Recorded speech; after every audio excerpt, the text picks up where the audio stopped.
Ya, bismillahirrahmanirrahim.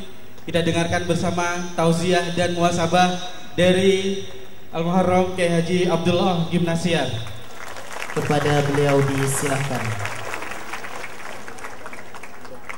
Bismillah. Assalamualaikum warahmatullahi wabarakatuh. Alhamdulillahi rabbil alamin. Alhamdulillahilladzi anzalas sakinah fi qulubil mu'minin liyajdadu imanan ma'a imanihim.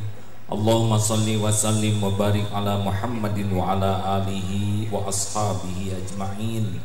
Ya Allah, Allahumma aftah lana hikmatak wansur alaina rahmataka ya dzal jalali wal ikram. Allahumma nawwir qulubana binuri hidayatik kama nawwatal arda binuri syamsik abadan abada birahmatika ya arhamar rahimin. Duha yang maha menatap, berkahi majlis ini ya Allah. Jadikan siapapun yang hadir hamba-hamba yang kau ampuni seluruh dosanya, yang kau berikan lezatnya ibadah, nikmatnya iman, nikmatnya amal soleh. Istiqomahkan ya Allah sampai akhir hayat husnul khotimah. Ya Allah, berkahi majlis ini ya Karim. Amin ya Allah ya Rabbal alamin. Walaupun kita tidak melihat Allah, tapi Allah subhanahu wa ta'ala sedang menyaksikan pertemuan ini. Walaupun kita tidak bisa melihat malaikat, tapi ada malaikat yang khusus datang di majlis-majlis seperti ini. Bagi orang yang tahu persis keutamaan majelis ilmu, pasti dia akan datang. Saking hebatnya ampunan dan curahan rahmat Allah yang Allah limpahkan di majelis ilmu seperti ini. Dan tempat yang diduduki ini kelak akan bersaksi di akhirat. Mudah-mudahan berkah. Kulo ngaturaken matur suwun sanget. Ini kehormatan besar bagi saya bisa hadir di Nurul Hayat, ya, Masya Allah, cahaya kehidupan. Ini pertama kali saya di sini ya Mas ya, tapi saya senang sekali. Apalagi barusan saya sudah menengok kambing yang jadi sate dan gulai ya. Alhamdulillah. Jangan lihat foto yang itu di foto tahun 2015 tahun yang lalu, ketika saya masih centil-centilnya dulu. Lain kali nggak usah masang-masang potret gitu ya. Lebih penting menjaga hati daripada menjaga topeng, betul? Saudaraku sekalian, saya mohon maaf kalau saya lihat dari depan ini wajahnya ada kemiripan. Ini wajah-wajah banyak masalah. Bagaimana kalau judul malam ini kiat menghadapi persoalan hidup? Setuju? Banyak masalah baik atau buruk? Jawabannya begini, apakah Nabi Muhammad punya masalah? Sedikit atau banyak? Ringan atau berat? Sederhana atau rumit? Hasilnya hina atau mulia? Persoalanlah yang mengangkat derajat seseorang. Jadi jangan bangga kalau tidak punya persoalan. Boleh jadi seperti yang tidak sekolah. Orang naik pangkat, kedudukan, jabatan di sisi Allah, itu diantaranya harus lewat ujian. Nurul Hayat sudah diuji belum? Kayaknya diujinya ujikan kemudahan ya. Itu lebih bahaya. Ujian kelapangan, kemudahan, pujian, penghargaan, penghormatan, seperti tadi dapat penghormatan, itu lebih bahaya. Karena dalam ujian kesenangan, lupa ke Allahnya lebih mudah dibanding ujian kesempitan. Saya ingat guru saya dulu mengatakan begini, pada waktu diuji dengan popularitas, kekayaan, Guru mengatakan begini, tidak bisa seorang ulama jadi ulama yang keluar saripati tauhidnya sebelum mengamalkan ilmu kelapa. Bagaimana ilmu kelapa? Kelapa tuh hanya keluar saripatinya. Pertama dia harus coba dijatuhkan dari pohon. Tidak ada kelapa yang jatuhnya pelan. Sudah jatuh bukannya dibelai, tapi dijambak sampai gundul. Harus kuat ketika dijambak. Kalau sudah gundul bukannya dikecup, kelapa gundul digetok pakai golok sampai belah. Sudah belah bukannya dikecup, dicungkil sampai copot dari posisi. Sudah dicungkil, disisir sampai mulus. Sudah mulus, diparut. Sudah diparut, saya bukan nakut-nakutin mas ya, tapi kalau diberi kelapangan bisa bersyukur, selamat. Tapi kalau diberi kelapangan kurang bisa syukur dan Allah masih sayang, biasanya dikasih kepahitan. Kalau saya dulu dikasih oleh Allah ujian duniawi dan kelihatannya tidak begitu sukses menjaga hati, sehingga Allah ngasih dari puji diganti caci, sedemikian. Alhamdulillah. Karena ujian yang berat itulah anak-anak jadi hafiz Quran, pesantren jadi lebih baik, berkah.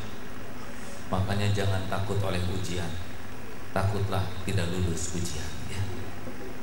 Persoalan hidup tidak ada yang bahaya. Yang bahaya adalah salah menyikapi persoalan itu. Adakah persoalan yang bahaya? Tuh kan tidak jawab ya. Adakah persoalan hidup yang bahaya? Jawab semuanya. Adakah yang bahaya? Tidak. Semuanya sudah diukur oleh Allah. Yang bahaya adalah salah menyikapinya. Orang tidak lulus sekolah bukan karena soal. Orang tidak lulus karena salah jawabannya. Satu, rumus menghadapi hidup. Gak apa-apa judulnya begini, giat menghadapi persoalan, tidak apa-apa. Karena ini wajah-wajah banyak masalah ya. Rasulullah banyak masalah? Banyak. Yang sedang ceramah ini banyak masalahnya? Nah, tahu dari mana? Kita ketemu juga baru. Nah, itu salah satu masalah saudara-saudara ya. Kebanyakan nonton infotainment. Satu, hafalkan rumus ini ya. Yang pertama, siap menghadapi yang cocok dan siap menghadapi yang tidak cocok dengan keinginan. Ulangi.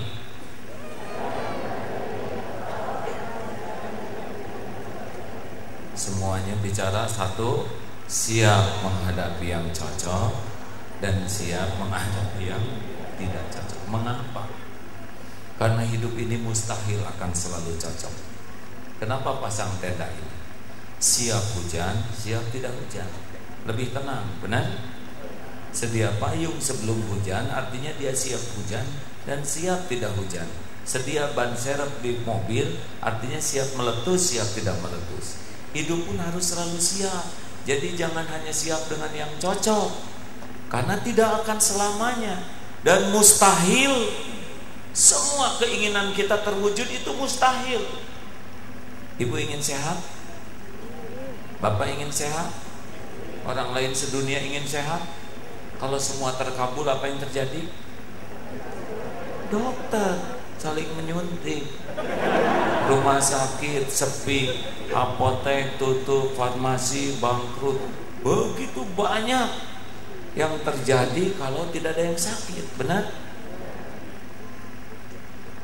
Sakit sehat itu hanya episode. Yang jadi masalah salah menyikapi sakit atau salah menyikapi sehat. Berapa banyak orang mulia karena sakit, berapa banyak orang hina karena sehat. Benar? Jadi jangan menganggap sakit itu sebuah masalah, karena kadang-kadang sehat yang lebih masalah. Ya, coba kalau para koruptor itu sakit ingatan, dia tidak akan korupsi ya. Surat Al-Baqarah ayat 216. A'udzubillahi minasyaitonirrajim. Wa asa an takrahu syai'a wa huwa khairul lakum.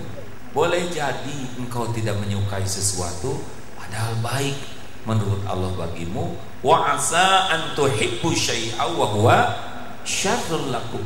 Boleh jadi engkau suka padahal itu yang buruk bagimu. Wallahu ya'lamu wa antum la ta'lamun. Allah Maha tahu, kalian tidak tahu. Makanya jangan sok tahu. Digigit anjing baik buruk? Bingung kan? Nyebut buruk takut salah, nyebut baik takut digigit. Ada orang minta jodoh, ya Allah beri saya jodoh, saya ingin menikah, hanya engkau yang kuasa menikahkan setiap hambamu. Keluar dari rumah langsung ada yang tertarik, langsung dia mendekati, akan mengejar serta menerkam dan menggigit dia. Ya Allah, saya minta jodoh kok yang datang anjing betina. Dibawa ke rumah sakit, dibawa ke dokter, ini lukanya agak parah, dibawa ke rumah sakit. Hari berganti hari, akhirnya tahulah rahasia takdir. Ternyata jodohnya perawat, ya. Karena kan Allah mau menjodohkan dengan perawat ini. Tapi perawat ini adanya di rumah sakit bagian gigitan anjing. Nah, supaya ketemu ya, maka SOP harus dipatuhi ya. Ini kan udah pakai ISO ya, pasti ada SOP, digigit dulu bawahnya ketemu. Karena setiap takdir itu ada jalannya. Nah, sehingga sekarang ini si Mas ini kalau tiap lihat istrinya jadi ingat kebesaran Allah lah. Tobat istighfar. Betapa maha sempurnanya Allah mengatur istighfar. Hadirin, orang suami soleh gitu selalu zikir ya. Tapi ya tentu saja yang belum punya jodoh tidak usah nyari anjing ya kan.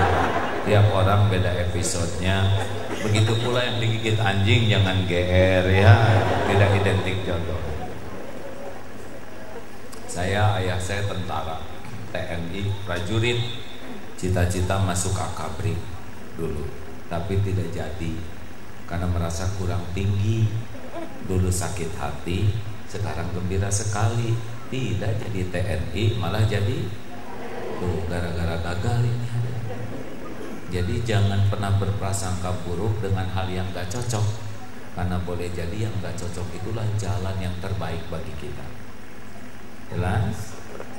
Ayo, tugas kita tuh bukan ngatur Allah. Tugas kita tuh cuma 3.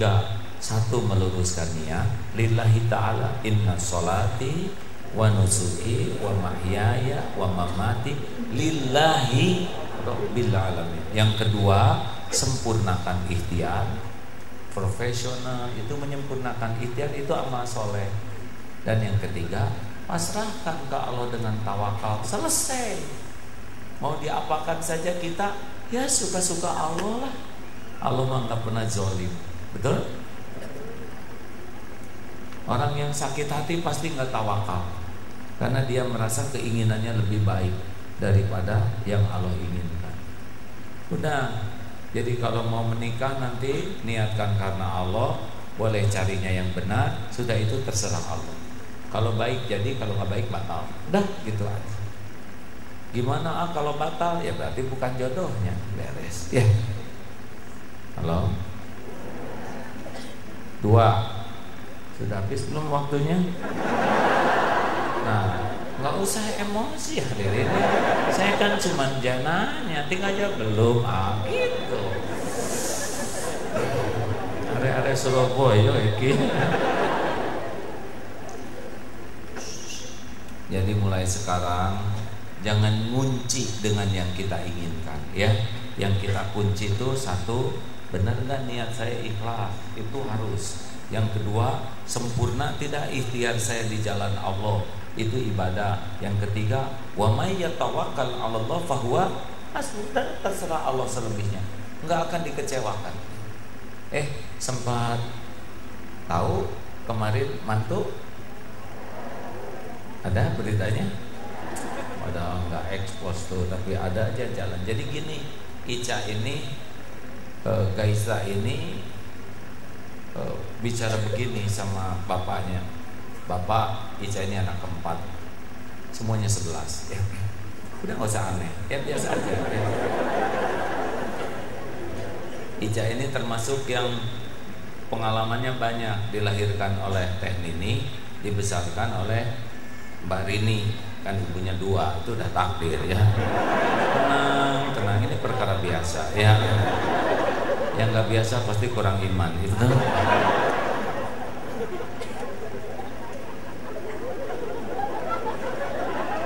Jadi lahirnya Teh Nini waktu besar sekolah di ibunya yang di Jakarta. Selesai sekolah, lihat adiknya hafal Quran, lalu ikut menghafal Quran. Sebelum kuliah hafal Quran dulu. Dan bicara begini, Bapak, Ica tidak akan nyari calon suami.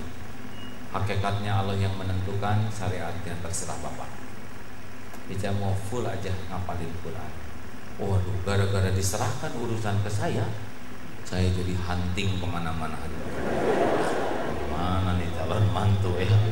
Tiap ceramah ada diselidiki. Sampai akhirnya saya pusing sendiri.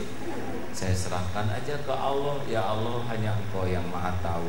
Anak ini milikmu, calonnya juga Engkau yang maha tahu. Alhamdulillah, dapatlah tuh santri yang jadi imam, yang juga hafiz Quran dan lebih bagus. Bisa 14 hari itu Pak di karantina tuh hafal, Masya Allah. Ternyata kalau diserahkan pasti ayah tidak mau memberikan yang dulu, betul? Apalagi menyerahkan urusan ke Allah, Allah tidak akan memberikan yang dulu. 2.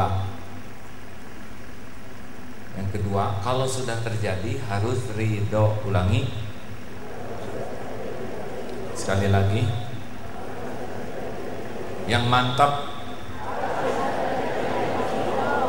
Oh iya, nanti pada akhir pertemuan ini akan dites, yang hafal hadiahnya umroh sama-sama. Mau? Ketemuannya di depan Masjidil Haram ya. Amin gitu hadirin. Salah ya. Kalau Allah mengundang kita ketemu di sana ya. Diongkosin dong oleh AA, tidak boleh tomat. Jangan berharap kepada orang ya. Ke Allah. Jadi orang itu stres bukan karena kenyataan. Orang itu stres karena tidak mau menerima kenyataan. Siapa yang paling menderita di sini? Pasti yang paling tidak menerima takdir yang ada.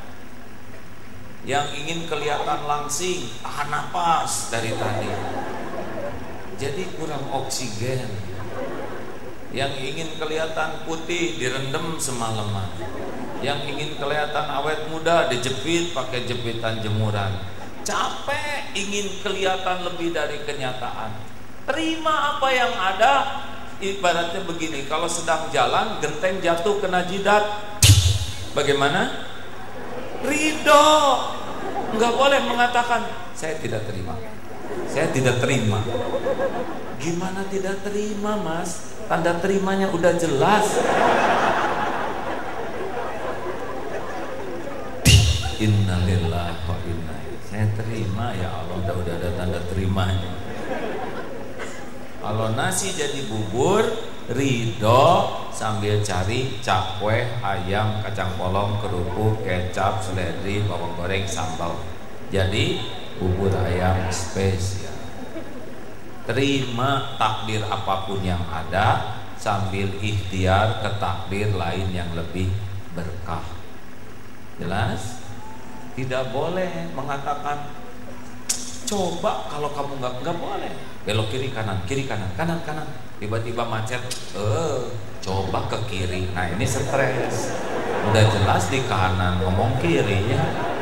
Coba kalau tadi kita belok ke kiri, pasti udah nyampe. Nggak mungkin, Mas, kita lagi di kanan sekarang. Sakit gigi, ridho sambil pergi ke dokter gigi. Sesampainya di dokter gigi ada tulisan maaf dokter hari ini tidak praktek karena giginya sedang sakit.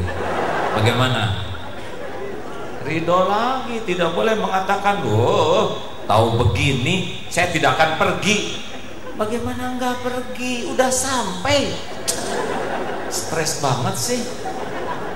Orang-orang yang depresi tuh kayak gitu, selalu tidak menerima takdir. Coba kalau kita nggak pergi, nggak mungkin nggak pergi, udah nyampe. Masa nggak pergi sih?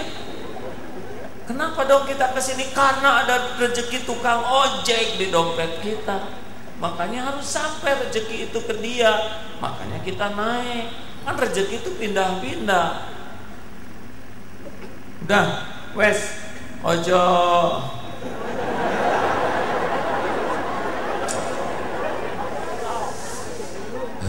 Susah bahasa Jawanya. Ojo mumet-mumet. Dalam. Ini warna-warni bagus, betul? Mata indah karena berwarna. Tadi ada yang ngaji mendengar enak karena berwarna. Hidup juga indah karena berwarna. Jadi jangan ngarep-ngarep hidup lancar, nggak mungkin. Apalagi rumah tangga. Coba dengar doa rumah tangga. Bagaimana doanya?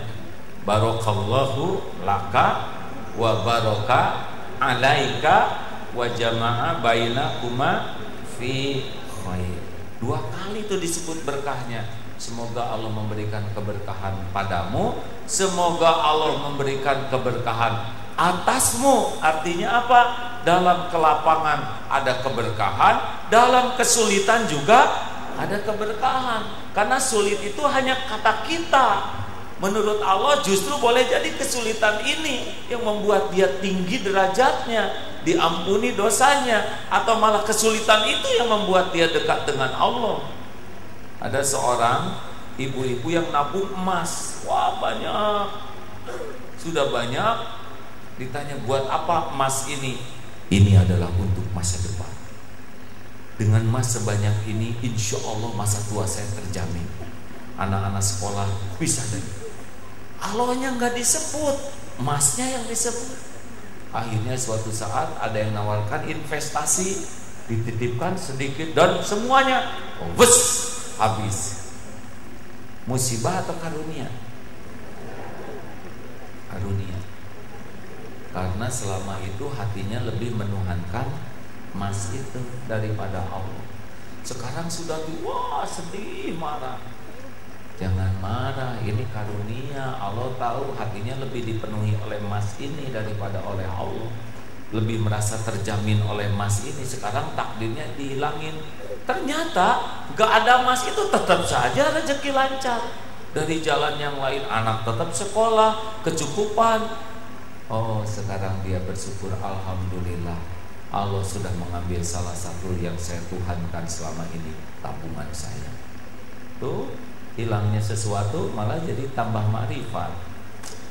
Ada yang punya utang, tiap malam tahajud nggak lunas-lunas utangnya, karena Allah tahu kalau utang lunas tahajud lunas.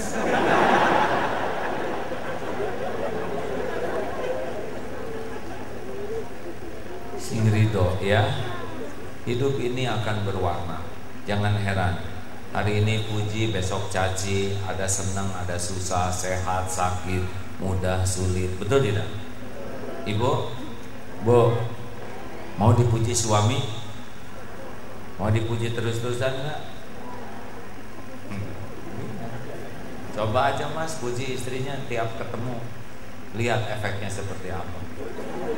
Bangun tidur, duhai istriku, engkau bagai rembulan dari jauh.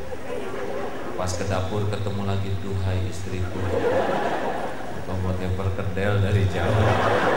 5 kali duhai aja ngambek tuh istri. Coba suguhin suami gudeg bu.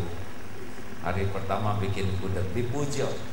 Aduh istriku yang baik, yang pengertian, tahu suami senang gudeg. Ini gudeg nikmat, gudeg lezat, ya Allah muliakan istriku. Hari pertama. Besok bikin lagi, mas ini gudeg, ya Allah gudeg yang kemarin ya, dasar istri pengertian, alhamdulillah. Besoknya bikin lagi gudeg, mas ini gudeg, oh gudeg, sini. Hari keempat, Mas gudeg. Ya. Hari kelima, Mas gudeg. Jadi jangan heran kalau hidup ini variatif, ya. Jelas hadirin? Sebetulnya puji caci sama aja, hanya warna, tergantung kita menyikapinya. Ada uang, tidak ada uang, sama saja, itu tergantung. Dua-duanya bisa berpahala, ya. Ada orang yang baik ke kita, ada orang yang marah, sama ini juga, dua-duanya berpahala. Hari ini dipuji, kita tawadu, pahala. Hari ini dicaci, kita bersyukur. Loh kok bersyukur? Habis caciannya lebih sederhana daripada kejelekan yang aslinya. Ya, hanya disebut si banyak omong, berarti dia tidak tahu kita banyak hutang, banyak cicilan, banyak dosa, banyak apa. Jelas? 3. Oh Mbak, kalau menjelang menikah udah siap semuanya, tiba-tiba dia menikah tapi dengan teman, ya, gitu, ya. Sakitnya sampai ke sini. Rasa sakit itu sebanding dengan tingkat kita megang kepada makhluk. Jadi kalau kita megangnya kepada Allah, tawakal, sakitnya oleh Allah ringan. Tapi kalau megang kepada keinginan, sakitnya berat. Kayak pengen sekali punya jabatan dan gak ada takdirnya, pasti sakit tuh. Padahal orang yang paling sengsara adalah orang yang menginginkan yang tidak ada takdirnya, pasti sengsara. Makanya kalau jatuh cinta tuh gak usah pakai ngotot, ya, karena belum tentu takdir. Benar? 3. Jangan mempersulit diri. Ulangi. Enak duduk begini. Yang belakang kelihatan tidak? Tidak? Ya berdirilah gilirannya. Namanya juga jangan mempersulit diri. Bentar ya Bu ya, istirahat dulu. 1. Siap menghadapi yang cocok dan siap menghadapi yang tidak cocok. Tugas kita cuma 3. 1. Meluruskan niat, menyempurnakan ikhtiar, pasrahkan ke Allah dengan tawakal. Surat apa tadi? Al-Baqarah 216. Yang kedua, ridho. Kalau sudah terjadi, waman rodiya falahu ridho. Barang siapa yang ridho kepada takdir, Allah ridho. Ini ibu-ibu yang sudah senior atau bapak-bapak, kita harus ridho jadi tua, ya. Jangan takut jadi tua. Nikmati, tua itu dinikmati. Gak mungkin kita muda terus, betul? Ibu, jangan suka lihat potret waktu SMA, ya, itu udah beda zaman. Dulu ibu pakai seragam SMA lucu, sekarang dipakai lagi lebih lucu loh, Bu. Maaf ya Bu ya. Udah terima, kita jadi tua terima, uban tumbuh terima, ya. Jangan berat beruban, tiap uban tumbuh cabut, itu jadi nggak ada ya. Nikmati aja. Gimana dong kalau saya jadi tua? Ya tua dong biasa, yang lain juga tua. Nggak usah pengen awet muda, awet sehat yang penting. Dan nggak mungkin, aduh ibu makin lama makin muda, mustahil, nggak mungkin. Tapi ibu senang disebut gitu, ya nggak? Terus aja beli akikah buat ini, beli kambing, ya. Tiap yang muji dikasih kambing, jadi laku di sini. 3. Apa yang ketiga? Jangan mempersulit diri. Yassiru wala tu'as. Mudahkan urusan tuh, ya. Jangan dibuat ribet. Islam itu membuat urusan jadi mudah. Lagi naik motor, ban meletus. Wah, cilaka nih. Kata siapa cilaka? Itu kan cuman ban yang meletus. Kalau kepala meletus ya lumayan, ya. Mas, ban meletus. Ibu, innalillah wa inna ilaihi raji'un. Ini ban udah waktunya meletus. Segalanya juga ada ajalnya. Ini kacamata ini ada ajalnya nih. Kalau udah waktunya pecah, dia pecah. Karena ada rezeki tukang kacamata di dompet kita. Jangan aneh, semuanya ada waktunya. Ban pecah, oh iya, Apa artinya Mas? Artinya ada rezeki tukang tambal ban di dompet kita. Sing gembira Bu. Oh iya, beruntunglah kita akan bagi-bagi rezeki. Tapi masih jauh nih Mas. Allah tahu kita kurang olahraga. Ini kesempatan. Ya, cok ibu yang dorong, bapak yang naik. Ya, dorong.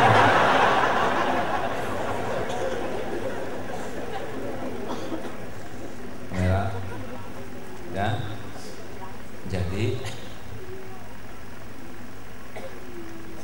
Jadi boleh dimatiin aja ya. Saya agak apa-apa. Ini niat baik udah sampai, ikhtiar udah sampai, cuma saya kedinginan. Nah itu aja yang gak ceramah ya.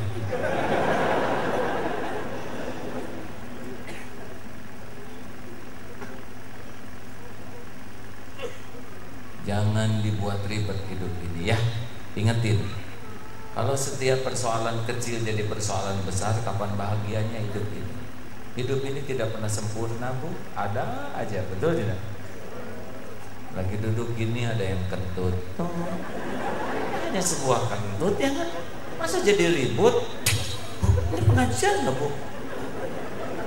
Tahu diri dong Bu. Bu dari Jember ya? Oh, emang orang Jember biasa. Oh, tersinggung satu Jember ya. Udahlah, kenapa sih kentut aja jadi masalah? Coba husnuzon, pasti si ini udah nahan dari tadi, cuma tak tertahankan. Pasti nggak ada niat buruk.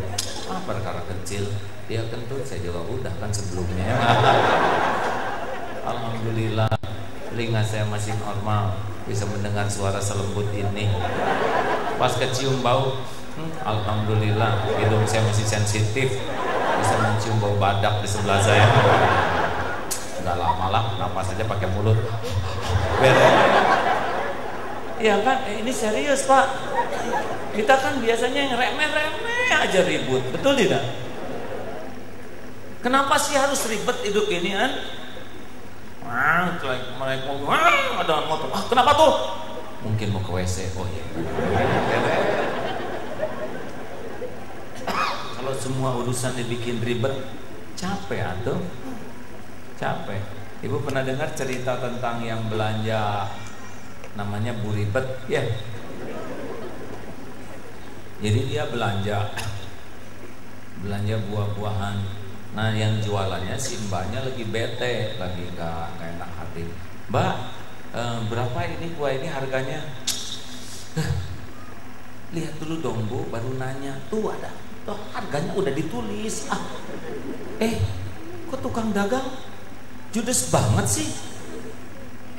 Pembeli kok rewel banget sih?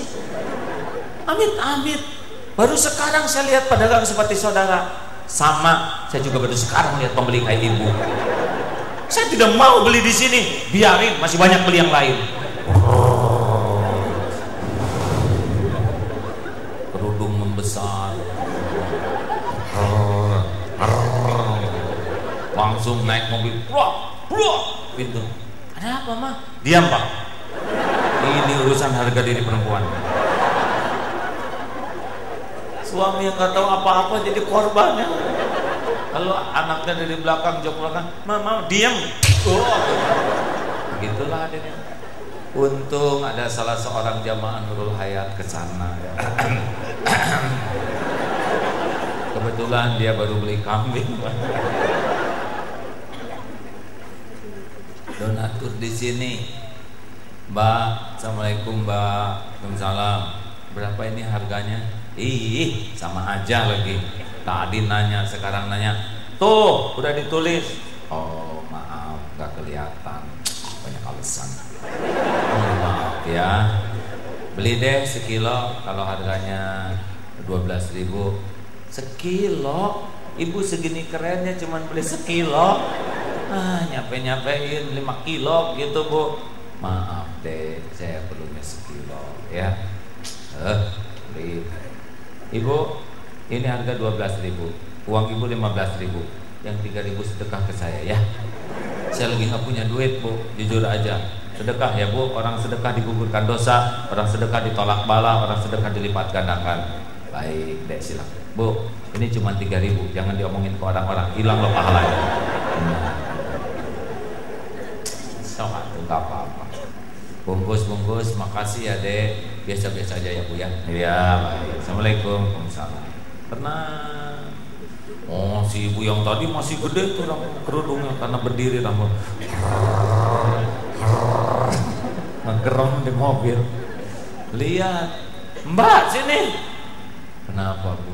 Kenapa bisa sabar menghadapi tukang dagang error kayak gitu?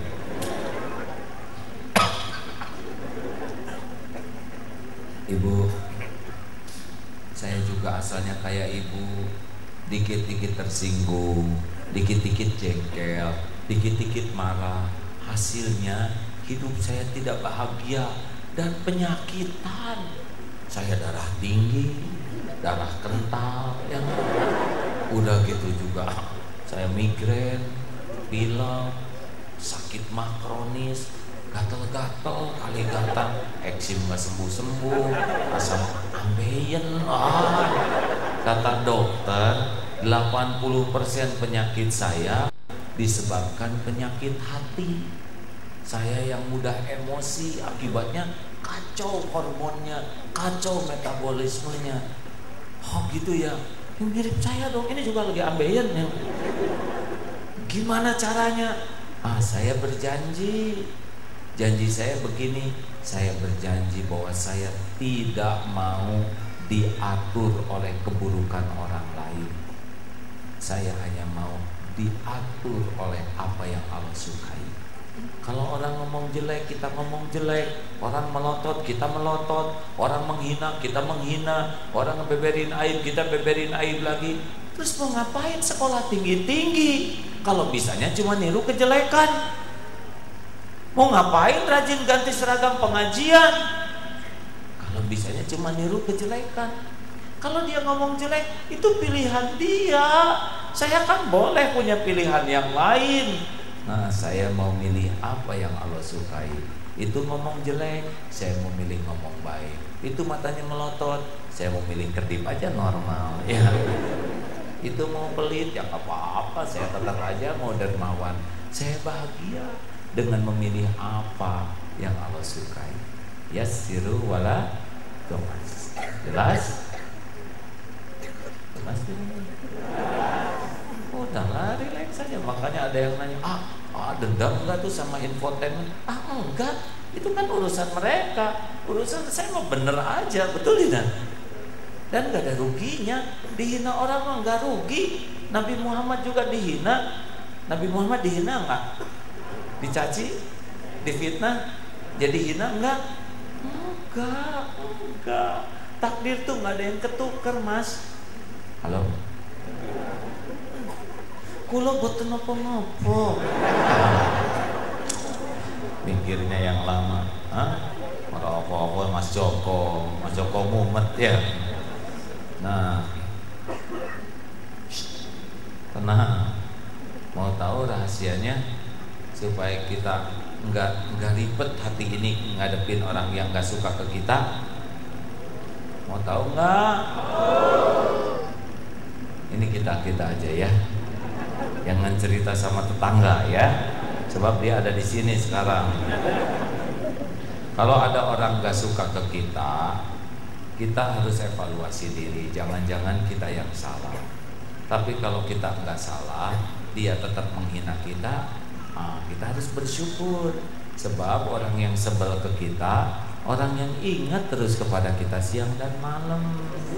Kita udah tidur, dia masih melek aja mikirin kita. Ya, setia banget ya. Kita nggak punya waktu buat nyari kekurangan diri. Beliau seluruh waktunya mencari kekurangan kita. Masya Allah, luar biasa ya. Besoknya dia akan terus ngomongin kemana-mana tentang kita. Akibatnya kita jadi tahu kekurangan yang harus diperbaiki. Setia banget, betul? Udah gitu pahala dia dikasihin ke kita. Dan kalau habis pahalanya, dosa kita diampun oleh dia. Kesetiaan apalagi yang kau ragukan? Pengorbanan apalagi yang kau kehendaki? Harusnya dikirim buah-buahan tetangga begitu. Kita nggak rugi apa-apa, malah pahala banyak, dosa habis, betul? Kenapa harus sebel? Doakan kebaikan. Yang bahaya tuh kita sebel sama tetangga. Coba kalau kita sebel sama tetangga, pasti susah keluar, ya kan? Yang asik banget nih. Nyapu aja sehari rumah kecil buat jadi susah keluar. Tahu-tahu tetangganya ganti TV. Ganti TV, Pak. Begitulah, Bu.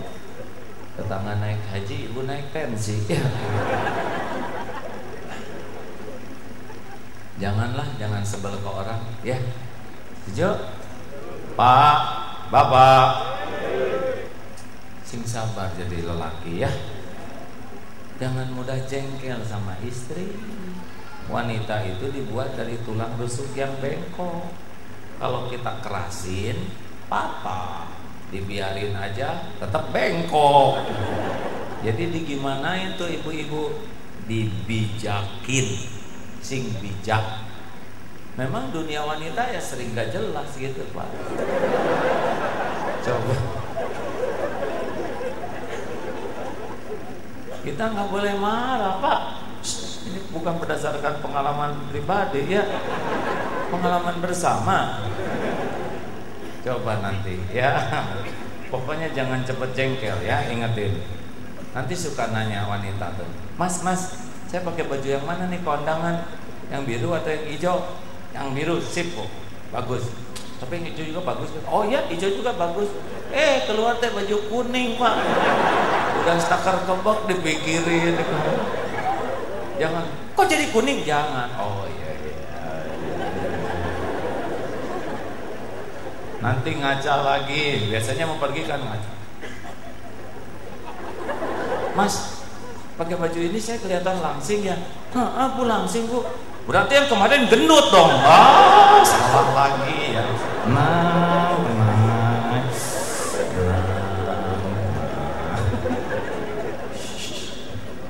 Pernah kayak gitu nggak? Suka nggak jelas, tenang ya.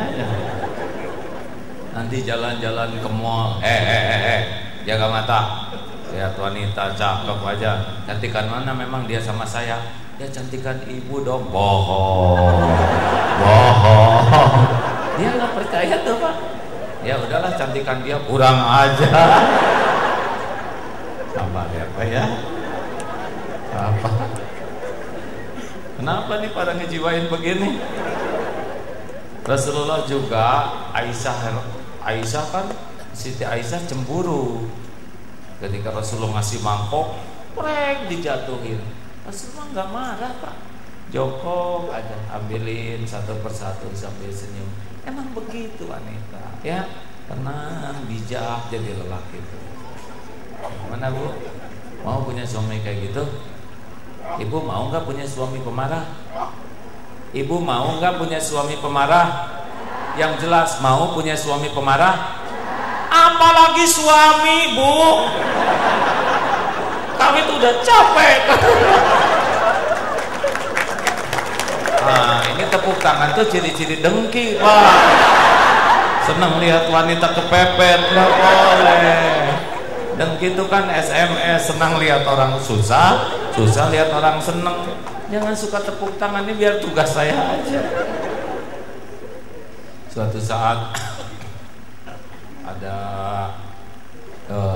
seorang sahabat di zaman Umar bin Khattab, dimarah istrinya, wah mendidih. Kamu marah sama suami, saya laporkan sama Amirul Mukminin. Akhirnya dia pergi tuh ke rumah Umar bin Khattab, Amirul Mukminin. Pas sampai di sana, ternyata Amirul Mukminin juga lagi dimarahin istrinya dan lebih galak. Tapi Amirul Mukminin tenang aja gitu. Dimarah, gimana sih begitu. Nah, Amir tenang, dah Bu, ya baik. Udah reda. Amirul Mukminin gimana caranya bisa reda menghadapi istri pemarah gawat gitu? Saya tuh berpikir, saya dengar kata-kata memang menyakitkan, gak enak. Tapi saya bandingkan dengan istri saya, hamil, penderitaannya lebih daripada omongan. Melahirkan, sakitnya, mempertaruhkan nyawa, lalu ngurus anak, begitu repotnya. Lalu saya bandingkan dengan kesusahan saya ngedengerin omongan. Gak ada apa-apa, cuma omongan. Saya emang gak hamil, gak melahirkan, gak menyusul. Jadi ya sudahlah apa-apa. Tuh gitu Pak. Aduh, ibu senang ya. Mau dengar cerita ibu-ibu yang suaminya galak, Bu? Ada ini ibu-ibu sabar juga, suaminya galak juga. Tenang aja. Suaminya nanya, Bu, kok ibu bisa sabar gini ngadepin saya? Gimana caranya sih? Saya sih kalau bapak marah mah ke kamar mandi aja. Oh iya? Emang di kamar mandi ngapain? Ya saya kalau sakit hati mah gosek WC aja Mas. Oh bisa tenang? Iya Mas, kan pakai sikat gigi Mas. Jangan. Tidak boleh.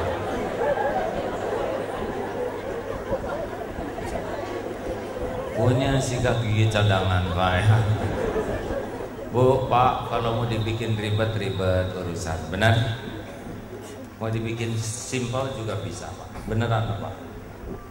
Jangan terpancing membuat kita sengsara, mempersulit diri. Ya. Nomor berapa sekarang? 4. La taghdab walakal jannah. Jangan marah-marah, maka bagimu surga. Para pemarah rada susah tuh ke surganya, karena pahalanya bisa habis. Pakai bayar orang yang disakiti. Pernah ada dari Surabaya datang ke Bandung ke Darut Tauhid. Saya dari Surabaya jauh-jauh ke Darut Tauhid. Ya, ada yang bisa dibantu Bu? Saya mau minta maaf Pak. Ketemu juga baru, kok minta maaf? Pokoknya sejujurnya saya udah ngomongin jelek lah Pak, gara-gara itulah saya dengar dari TV. Udah Bu, sayanya juga nggak apa-apa, nggak sakit hati. Bukan itu apa Bu? Kata guru pengajian saya, kalau kita ngomongin orang, pahala kita dikasihin sama yang diomongin. Saya jauh-jauh ke sini balikin lah pahala saya. Makanya ibu-ibu gak usah banyak ngurusin suami orang, urus suami masing-masing. Ya, itu aja kurang keurut ya. Jangan banyak komentar yang tidak perlu dikomentari. Jangan banyak mikir yang tidak perlu dipikirkan. Dan jangan sibuk mengurusi yang bukan urusannya. Urusan kita yang keempat, evaluasi diri. Ulangi sekali lagi, yang mantap. Surat An-Nisa ayat 79, penggalan itu. Ma asobaka min hasanatin faminallah. Karunia apapun yang kamu peroleh pasti dari Allah. Wa ma asobaka min sayyiatin famin nafsi. Dan keburukan apapun yang menimpamu itu karena keburukanmu sendiri. Jadi dua kemutlakan, setiap karunia mutlak dari Allah dan setiap keburukan mutlak dari kita. Ini guru fisika nih. Antara kecepatan terbang merpati dengan saya jalan harus berimbang. Yang ketiga, sudut elevasi, ya, sudut kemiringan antara pantat merpati dengan jidat saya itu harus ngepas, ya kan? Dan yang keempat, tingkat kemulesan merpati ini. Sebab kalau nggak mules dia cuma kentut.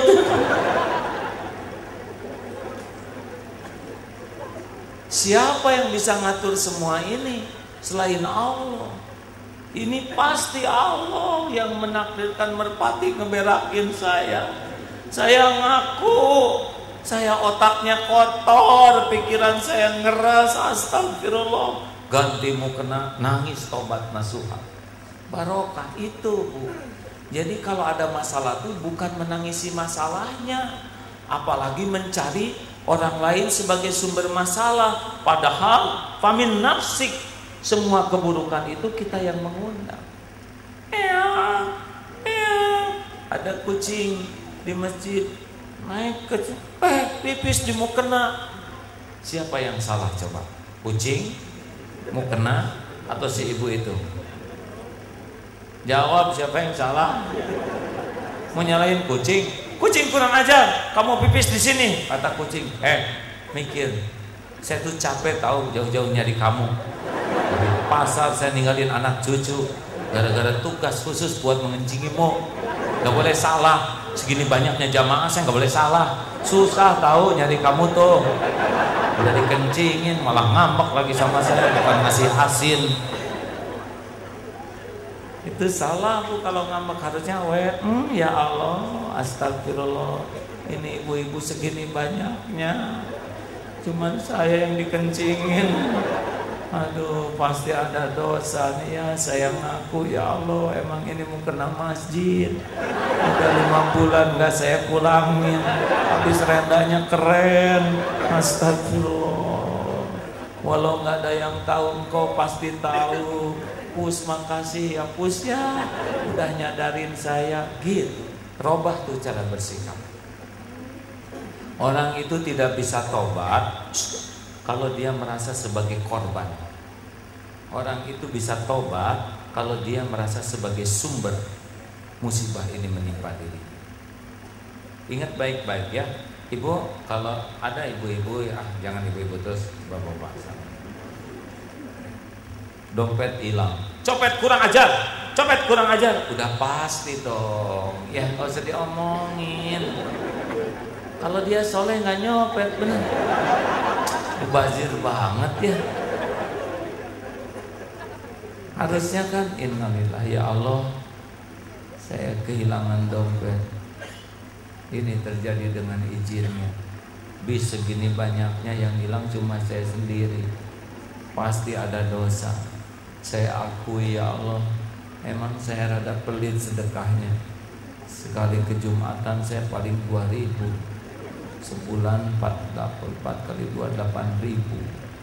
Setahun 8 kali 12, cuman 96 ribuan. Sedang saya ngerokok, sekali ngerokok 15.000. Sehari 2 30.000. Sebulan 900.000. Setahun 10.800.000 ya. Saya ngerokok 10 tahun 10.800.000. Sedang Jumatan saya cuma 100.000 setahun. Astagfirullah ya Allah. Ampun, saya sudah menuhankan rokok daripada menuhankan Engkau. Gitu. Untung di sini tidak ada yang merokok, bagus. Saya kalau lihat perokok tuh kayak heran gitu ya. Ini teh orang teh kayak kurang kerjaan. Sedot tio. Orang lain mah zikir, ngapalin Quran, sedot tio. Dan wajah perokok tuh suka nggak jelas sama sekali, Pak.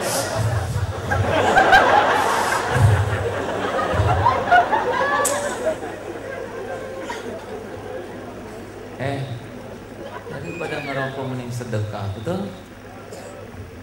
Kalau nggak bisa jadi contoh yang baik buat anak, minimal jangan jadi contoh yang jelek.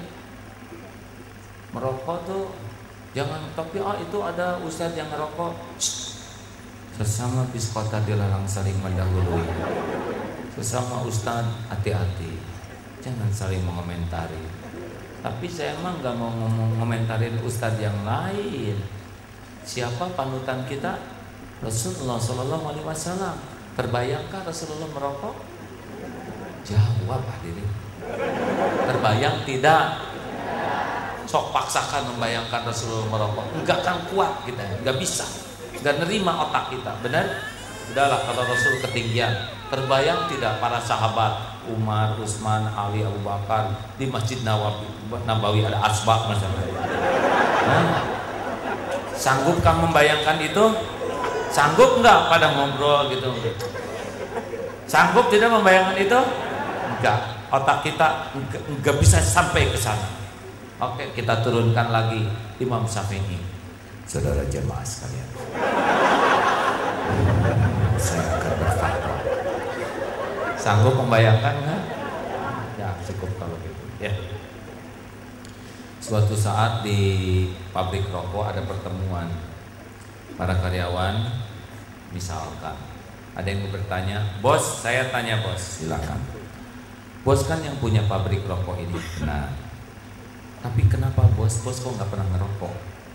Anak-anak bos nggak ada yang ngerokok. Semua keluarga besar bos nggak ada yang ngerokok. Kenapa bos? Padahal bos punya pabrik rokok. Pakai dong. Pakai ini. Baca. Merokok dapat menyebabkan kanker, serangan jantung, impotensi, gangguan kehamilan dan janin. Pikir dong. Mau apa kami jadi orang kaya? Kalau kami penyakitan, ya kanker, ya jantungan, ya impoten. Pikir dong oleh saudara, pikir. Gitu kata bos. Oh benar juga ya bos ya. Tapi kenapa bos kok tetap bikin rokok? Rokok tuh dibikin buat yang gak bisa baca, ngaco. Gitu.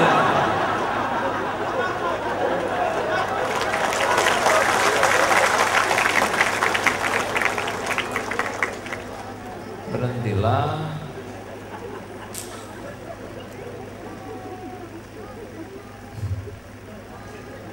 Mendingan sedekah aja kesinilah. Sedekah mah jadi penolak bala, penggugur dosa. Dah, ibu, kalau ibu ngerasa nggak bahagia di rumah, kira-kira karena kejelekan siapa? Suami atau ibu sendiri? Suami sendiri. Nah ini adalah nih. Pak, kalau bapak kurang bahagia, kira-kira karena kekurangan kejelekan istri atau kekurangan kelakuan bapak sendiri?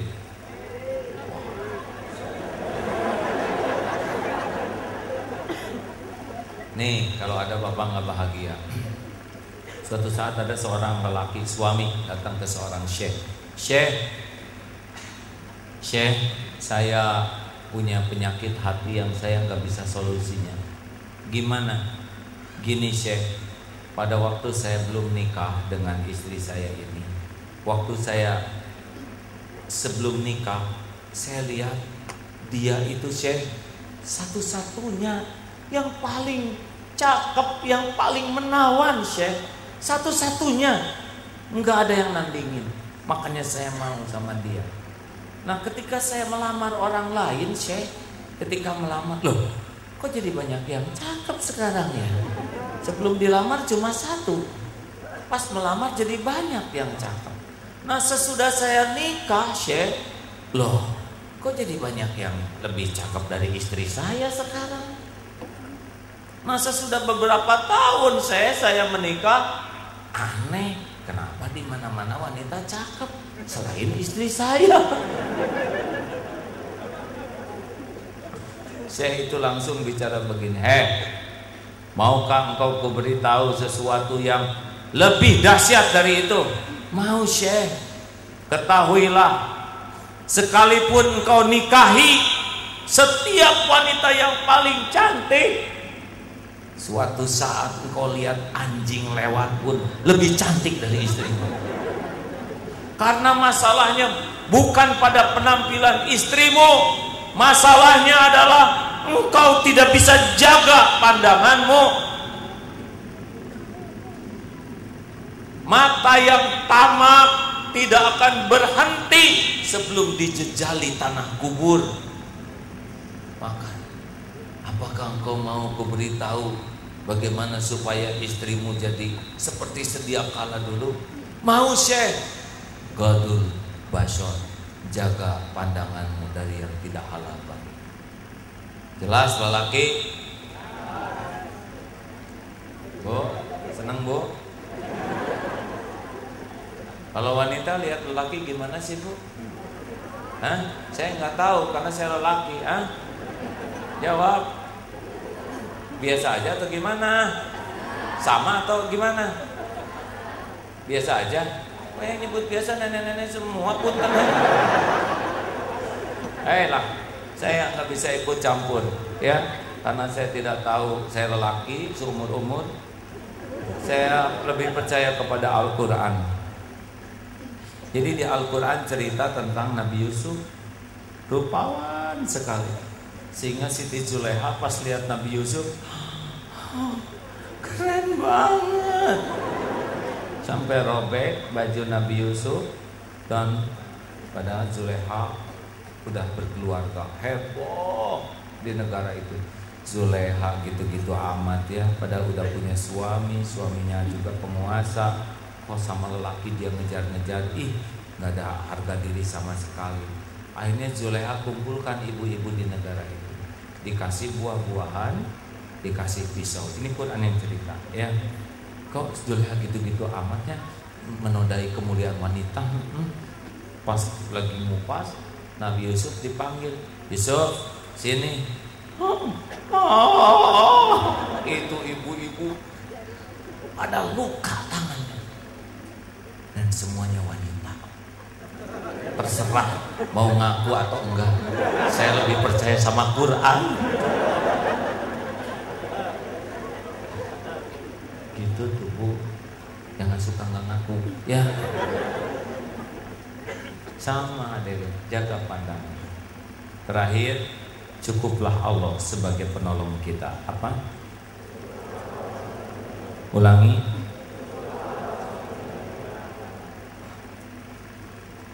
Yang mantep. Alhamdulillah. Saya kasih contoh ya. Kalau saya nyender begini, apa yang saya takutin? Takut kursinya diambil, ya kan? Kalau kita nyender kepada sesuatu, kita akan takut kehilangan sesuatu.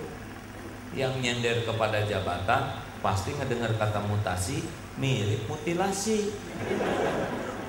Yang nyender kepada penampilan takut tua, takut gemuk, takut keriput, takut ubanan, karena senderannya penampilan. Yang nyender sama suami pasti takut suaminya meninggal lagi. Terserah saya mau ngomong apa aja. Mau bahagia? Mau bahagia? Lepaskan hati ini dari bersandar kepada siapapun kecuali wa may yatawakkal 'alallah fahuwa hasbuh. Makin berharap dari makhluk, makin capek hidup ini. Makin ingin dipuji, makin ingin dihargai, makin ingin dikagumi, makin ingin dicintai, makin sering sakit hati. Makanya Bu, jangan terlalu cinta sama suami. Model-model gini ya, jangan dulu tersinggung adik. Apa yang diharapin ya, keselnya juga belum tentu ya. Coba ibu ngarep-ngarep dibahagiakan suami, bagaimana suami bisa ngebahagiain ibu sedang beliau sendiri nggak bahagia ya?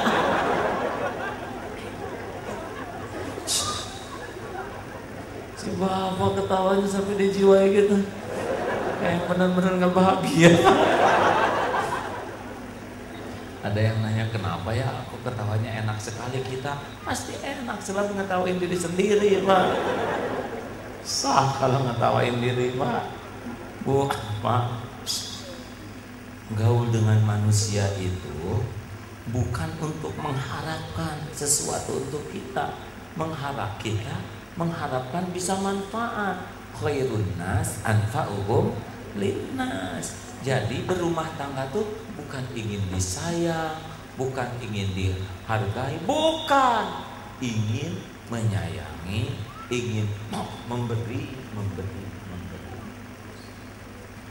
Pak, jadi suami jangan banyak keinginan ya. Pulang ke rumah jangan minta disambut, enggak usah. Nanti istri nggak nyambut segini ya nggak? Sampai ke rumah tok nggak ada kunci, kan ada kunci Inggris hadirnya, ada linggis beres. Sampai ke rumah nggak ada air minum, ambil sendiri. Rasakan Pak, Bapak akan merasa lebih tenang ketika tidak banyak berharap. Udah capek misalkan nggak dihargainya, nggak apa-apa. kita aja yang menghargai. Kita tuh berat tuh karena menuntut orang lain berbuat untuk kita. Jelas? Jelas tidak nih? Ibu juga coba Bu, ingin suami mesra, capek Bu. Orang udah kayak gini, udah ibu aja yang mesra. Masak yang bagus, berikan yang bagus. Suami, maaf Bu, nggak ada waktu, saya harus ke kantor. Ya udah, nggak apa-apa, berarti bukan rezeki suami. Ya, niat udah pahala, masak udah pahala, nggak dimakan bisa dimakan sendiri, apa ruginya? Nggak usah ngomong, dasar suami nggak punya perasaan. Anak-anak, gitu tuh bapak kamu tuh, ibu tuh sakit. Kenapa dong ibu nikah sama bapak? Habis nggak ada lagi tahu. Daripada ibu nganggur nggak jelas ya.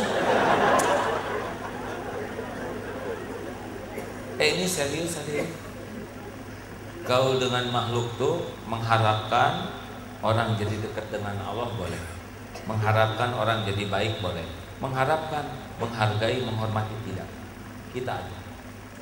Kita aja yang lakukan. Saya sudah menghargai, tapi istri saya tidak menghargai saya. Gak apa-apa. Emang kita menghargai bukan untuk dihargai. Menghargai itu amal soleh. Pernah ada seorang ibu-ibu di rumahnya dandan, rapi, beres-beres terus.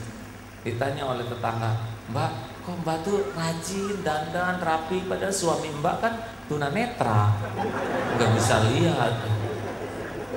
Memang suami saya emang nggak pernah lihat saya. Tapi kan Allah selalu ngeliatin saya. Yang punya surga itu bukan suami saya, Allah.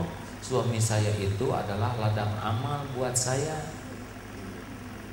Yang ngasih pahala Allah, yang ngebulak balik hati saya, yang ngasih bahagia Allah, yang nyukupin rezeki saya Allah. Jadi kalau saya sekarang memuliakan suami saya, ya supaya Tuhan saya senang sama saya. Suami menghargai atau enggak mah itu urusan amal beliau. Urusan saya mah saya berbuat amal. Senang dengarnya? Oh ringan Pak, ringan.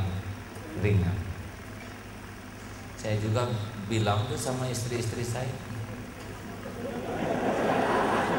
jangan cinta ke saya berlebihan. Mau ngapain? Saya cuma makhluk. Sekarang saya hidup, besok saya meninggal udah nggak bisa apa-apa.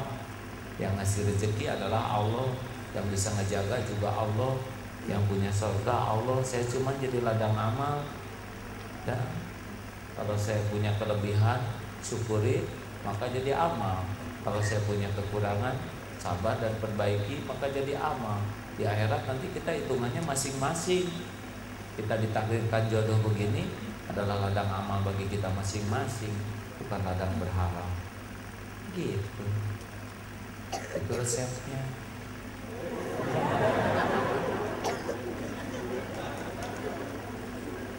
Udah malam mau bobon.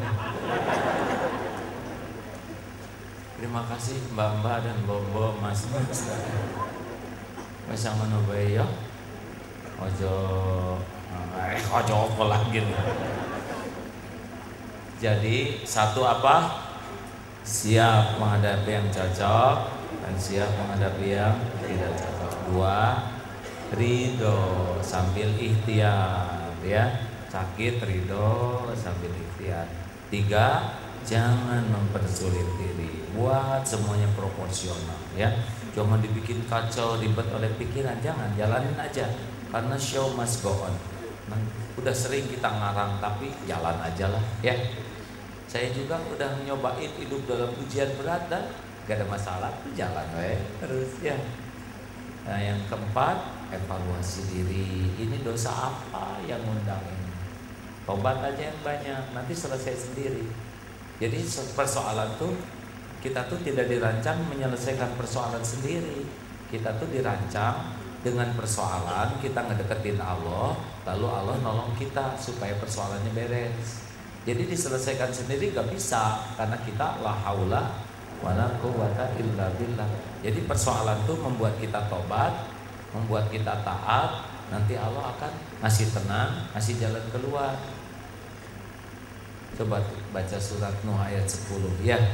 Wa qul tastaghfiru rabbakum innahu kana ghaffara yursilis samaa 'alaikum midrara.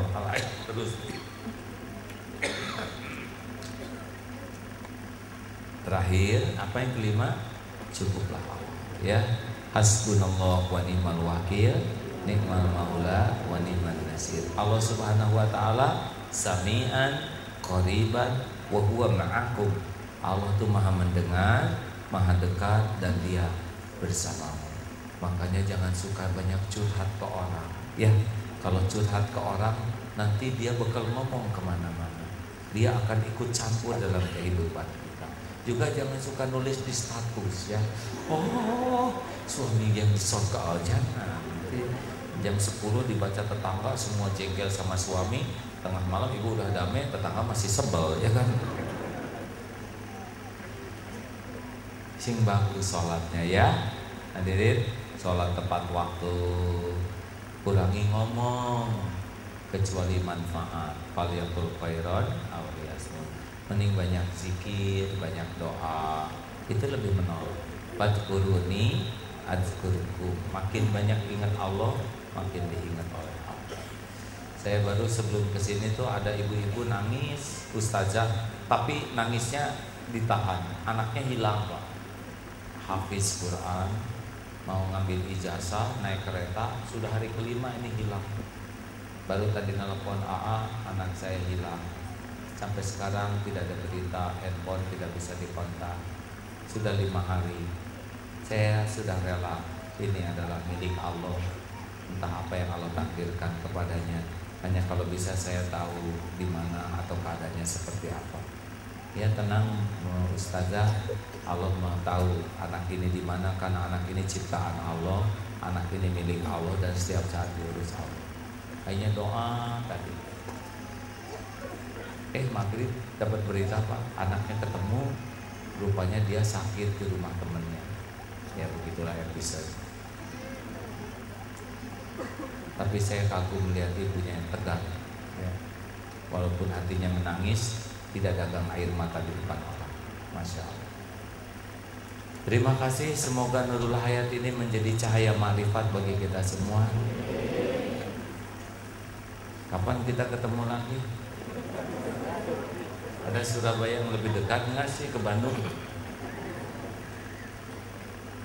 Mudah-mudahan ada takdir lagi ya.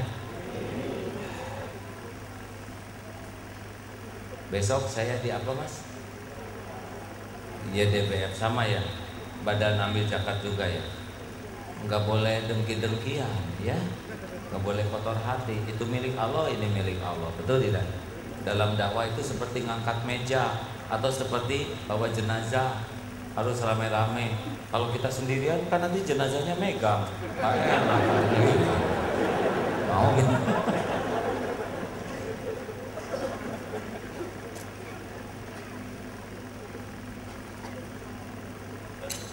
Tolong jawab. Ada orang, tidak ada orang, Allah ada? Semua jawab ya. Orang lihat, orang tidak lihat, Allah lihat tidak? Orang tahu, orang tidak tahu, Allah tahu tidak? Orang menghargai, orang tidak menghargai, bahkan mencaci yang kita lakukan. Kalau kita berbuat baik, Allah tahu tidak? Allah suka tidak? Apakah ada catatannya? Apakah ada balasannya? Jawab, apakah ada balasannya?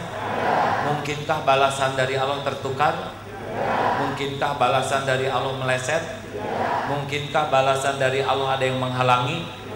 Mungkinkah balasan dari Allah bisa ditolak? Apa yang Allah kehendaki pasti. Makanya jangan sibuk dengan penilaian orang. Sibuklah dengan penilaian Allah. Wa kafa billahi syahidan. Mau disebut ini adalah yang terbaik se-Indonesia, ini yang terbaik sedunia, yang terpenting ini terbaik dalam pandangan Allah. Jangan sampai ngangkat. Syukur boleh, ngangkat tidak boleh. Karena Allah tidak suka kepada itu ujian dari Allah. Tawadu, ada nanti di sini bikin lagi yang sama dengan apa-apa dan nggak akan kemana-mana. Ya, rezeki mah nggak pernah ketukar-tukar, nggak pernah meleset. Kita tidak tahu rezeki kita di mana. Tapi rezeki kita tahu kita di mana. Nih, ini saya nggak tahu mata airnya di mana. Tapi air ini tahu Agim lagi ke sini. Kita terus. Makanya jangan takut tentang rezeki. Demi Allah, sampai mati kita akan ada rezeki. Al-Fatihah. A'udzu billahi minasyaitonir rajim. Bismillahirrahmanirrahim. Alhamdulillahi rabbil alamin. Ar-Rahmanir Rahim. Maliki yaumiddin. Iyyaka na'budu wa iyyaka nasta'in. Ihdinas siratal mustaqim. Siratal ladzina an'amta 'alaihim ghairil maghdubi 'alaihim waladdallin. Amin ya Allah. Hadirin, mari sejenak kita menundukkan hati kita. Hari berganti hari, semakin dekat dengan saat perpisahan. Kita akan berpisah dengan orang-orang yang kita cintai. Kita tidak tahu berapa lama lagi umur yang tersisa, tapi pasti akan datang saat perpisahan. Hadirin, jikalau malaikat maut sudah ada di hadapan kita, mungkin di rumah, di jalan, atau di mana yang Allah kehendaki, tidak bisa diakhirkan sedetik pun, tidak bisa dimajukan. Mudah-mudahan kita siap menghadapi kapanpun ajal datang. Mudah-mudahan bila saat tiba, bila malaikat maut mencabut, Allah sudah mengampuni semua dosa kita. Mudah-mudahan aib-aib sudah dihapus. Semoga jikalau datang ajal, kita sudah bersungguh-sungguh membalas kebaikan orang tua, menyiapkan anak-anak untuk bisa pulang kepada Allah. Mudah-mudahan ketika nyawa kita diambil, tubuh ini terbasuh air wudhu, dan Allah izinkan lisan kita sedang menyebut namanya. Mungkin itulah husnul khotimah. Hati-hati jangan sampai mati sebaliknya. Berapa banyak orang yang mati ketika berbuat zina di tempat nista. Ada yang mati dengan harta haram di sekujur tubuh. Ada yang mati ketika durhaka. Ada yang mati dengan aib yang dibuka. Nauzubillah. Wahai hadirin, kenanglah kalau tubuh kita sudah dingin. Kenanglah jikalau tubuh ini sudah terbaring menjadi mayat. Kening, tidak akan lagi bisa sujud. Tidak ada lagi nikmatnya sholat. Bila sudah mati, tidak ada lagi tahajud. Kening, tidak lagi menikmati sujud. Mata tidak lagi bisa menikmati tilawah Quran. Mulut sudah tertutup, tidak lagi bisa menyebut nama Allah. Tangan sudah kaku, tidak lagi bisa membelai anak cucu kita. Kaki sudah tidak bisa melangkah. Tidak ada lagi nikmatnya berjamaah di masjid. Mudah-mudahan orang-orang yang mengurus jenazah kita, orang-orang yang ikhlas dan bisa mengurus dengan benar. Mudah-mudahan anak-anak kita bisa mengurus jenazah kita dengan baik.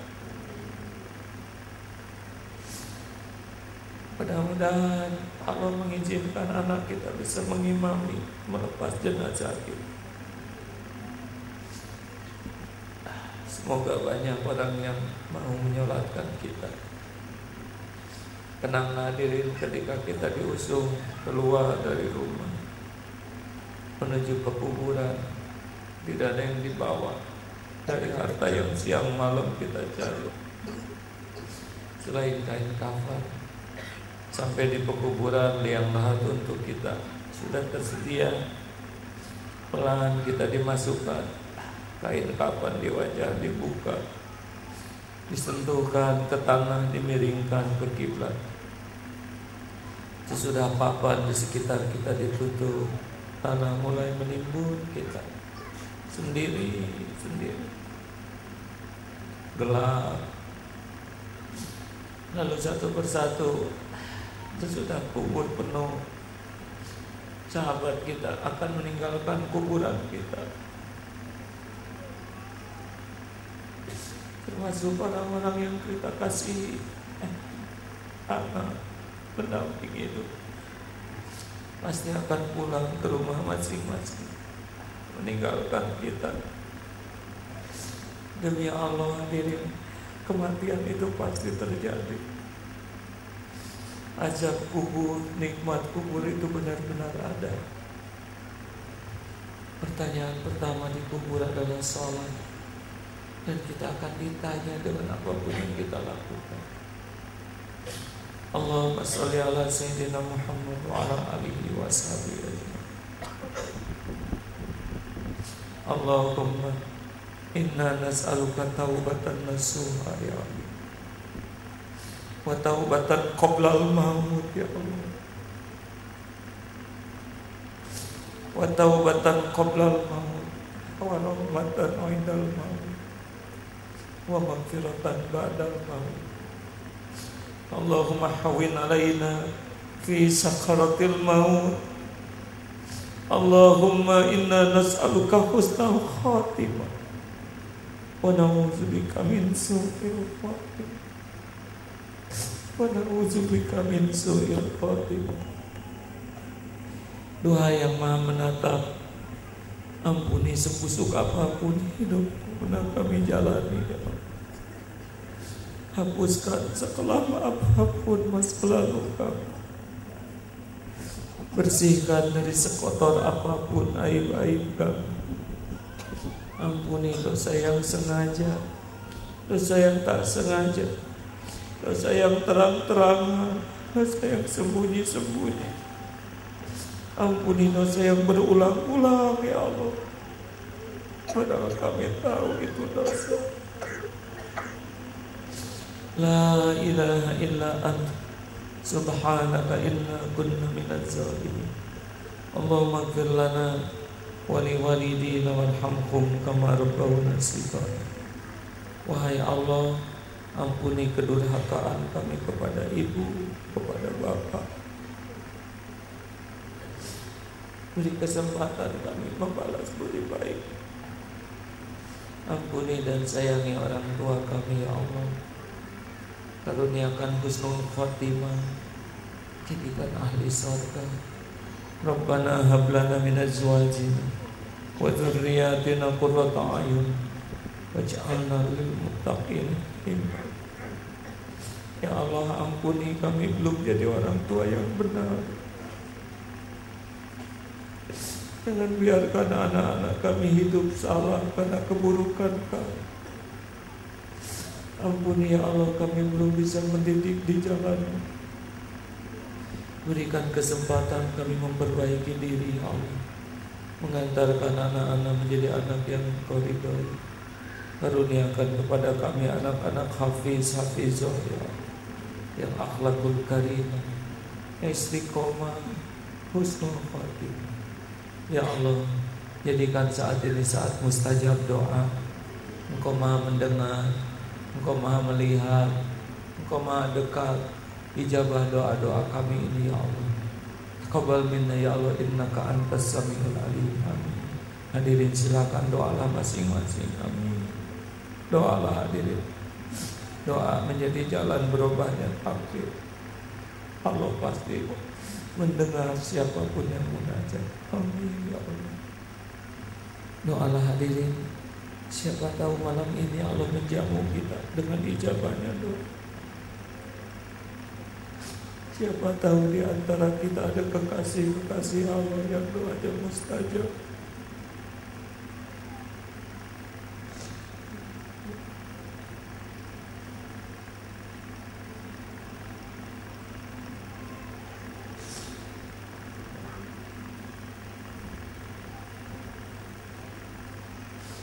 Ya Allah, kabulkan ya Mujib.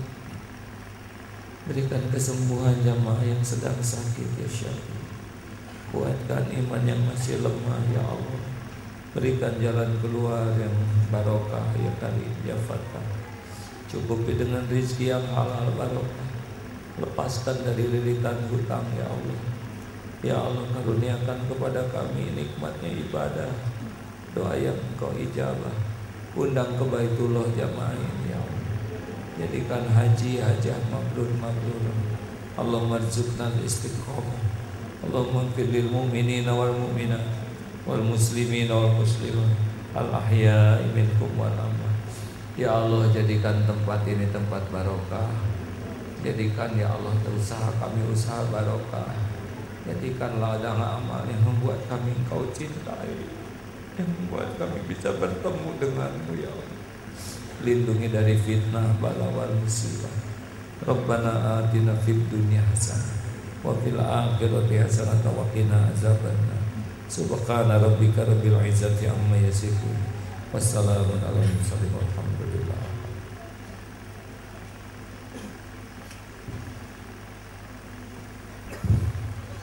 Alhamdulillah, Allah pasti mendengarkan segala-galanya.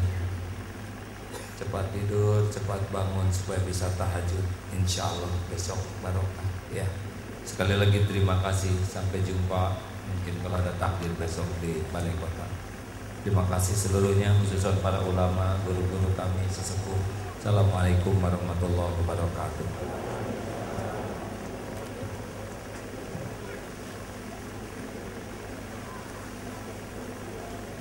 Waalaikumsalam warahmatullahi wabarakatuh.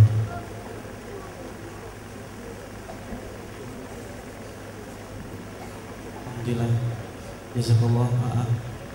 Mudah-mudahan jadi jariah kepada kita semuanya dan kepada bapak-bapak dan ibu sekalian. Mudah-mudahan apa yang telah kita dengarkan dari tadi bermanfaat bagi kita, untuk kehidupan kita, untuk keluarga kita, dan bisa kita terapkan dalam kehidupan kita sehari-hari. Kami selaku pembawa acara kurang lebihnya menghaturkan permohonan maaf yang sebesar-besarnya apabila ada perkataan maupun perbuatan yang kurang berkenan. Terima kasih kepada para hadirin ibu bapak. Kami selaku Master of Ceremony dan kamu Katumil Barnamij mohon undur diri.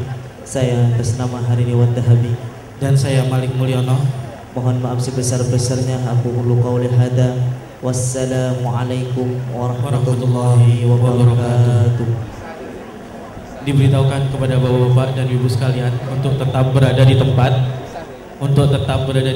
dan tidak memaksakan diri untuk berfoto maupun mendekat kepada AAIM. Diharap untuk kepada panitia dan diharapkan kepada bapak-bapak juga untuk memberikan kelancaran untuk AA agar bisa kembali ke tempatnya. Sekali lagi bagi bapak-bapak dan ibu-ibu dimohon untuk bersabar karena di tempat parkir cukup memerlukan kesabaran. Tempatnya tidak terlalu luas, jadi diharapkan untuk bapak-bapak dan ibu tidak terlalu terburu-buru untuk mengambil kendaraannya masing-masing. Dan bagi bapak-bapak ibu yang mau ke tempat parkir dihimbau untuk menyiapkan STNK-nya masing-masing agar nanti mempermudah proses pengambilan kendaraannya. Sekali lagi bagi bapak-bapak dan ibu yang hendak ke tempat parkir dimohon sudah menyiapkan STNK masing-masing agar nanti mempermudah untuk proses pengambilan kendaraan bapak-bapak dan ibu-ibu sekalian.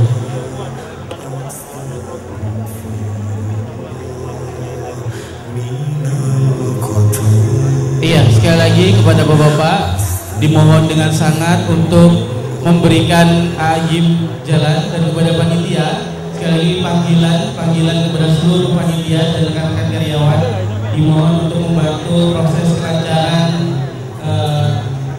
untuk kembali ke tempat istirahat beliau. Sekali lagi kepada seluruh panitia dimohon bantuannya untuk mempermudah proses kelancaran untuk kembali ke